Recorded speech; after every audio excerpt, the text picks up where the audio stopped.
Assalamualaikum warahmatullahi wabarakatuh. Perkenalkan, saya Hulailatul Nihaya dengan NIM J1B023088. Di sini saya akan menjelaskan tentang manajemen kerja internasional di Indonesia dan dilengkapi dengan studi kasus dari Toyota.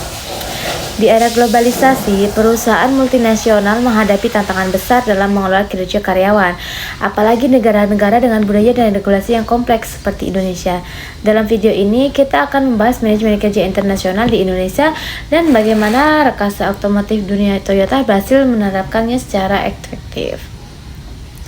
Apa sih manajemen kerja internasional? Manajemen kerja internasional adalah proses pengelolaan kinerja karyawan yang menggabungkan kebijakan global dengan konteks lokal. Ada 3 komponen utama. Yang pertama yaitu ada perencanaan kinerja, yaitu menyelaraskan tujuan global dan lokal.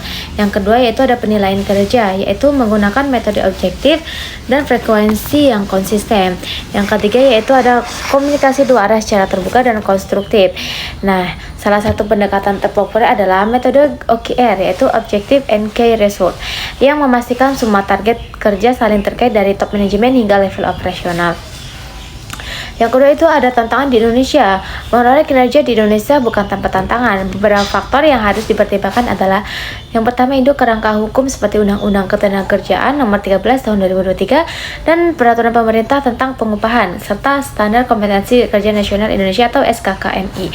Selain itu, perusahaan harus peka terhadap nilai-nilai budaya kerja lokal seperti pentingnya harmoni sosial dan pendekatan yang menghargai hierarki. Nah, selanjutnya itu kita akan membahas tentang Toyota Indonesia. Toyota adalah contoh sukses penerapan manajemen kinerja internasional di Indonesia. Bagaimana sih mereka melakukannya?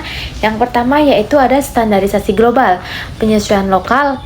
Toyota memiliki sistem evaluasi global berbasis Toyota Way, namun tetap disesuaikan dengan budaya kerja di Indonesia. Misalnya penekanan pada kaizen, perbaikan berkelanjutan, dan dipadukan dengan pendekatan komunikasi yang lebih luas sesuai budaya lokal. Yang kedua itu ada tujuan SMART dan KPI lokal. Setiap karyawan memiliki target yang jelas dan terukur, namun realistis dengan kondisi operasional di Indonesia, termasuk aspek manufaktur, penjualan, dan layanan purna jual. Nah, yang ketiga yaitu ada manajemen ekspatriat dan transfer pengetahuan. Toyota mempekerjakan ekspatriat dari Jepang untuk mendukung proses pelatihan dan transformasi budaya kerja. Namun, mereka juga mendampingi adaptasi sosial dan kultural agar ekspatriat bisa memahami konteks Indonesia secara utuh. Nah, yang keempat yaitu ada feedback berkala dan budaya coaching. Umpan balik diberikan secara berkala dalam bentuk one-to-one coaching dan pertemuan tim. Ini menciptakan lingkungan kerja yang terbuka dan mendukung pertumbuhan profesional. Nah, yang selanjutnya itu ada kunci keberhasilan manajemen kinerja global. Keberhasilan Toyota yaitu menunjukkan bahwa manajemen kinerja internasional itu yang efektif harus dibersihkan pada pemahaman hukum lokal, penyesuaian budaya kerja, pelatihan lintas budaya baik untuk tenaga kerja lokal maupun ekspatriat. Nah, yang terakhir itu ada sistem evaluasi yang adil dan transparan.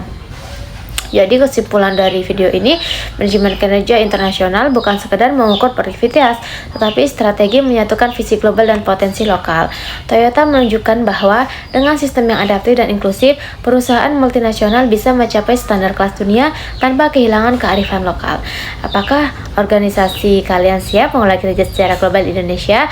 Mulailah dengan cara menyusun tujuan yang smart, menyesuaikan budaya evaluasi kerja, memberikan feedback yang membangun.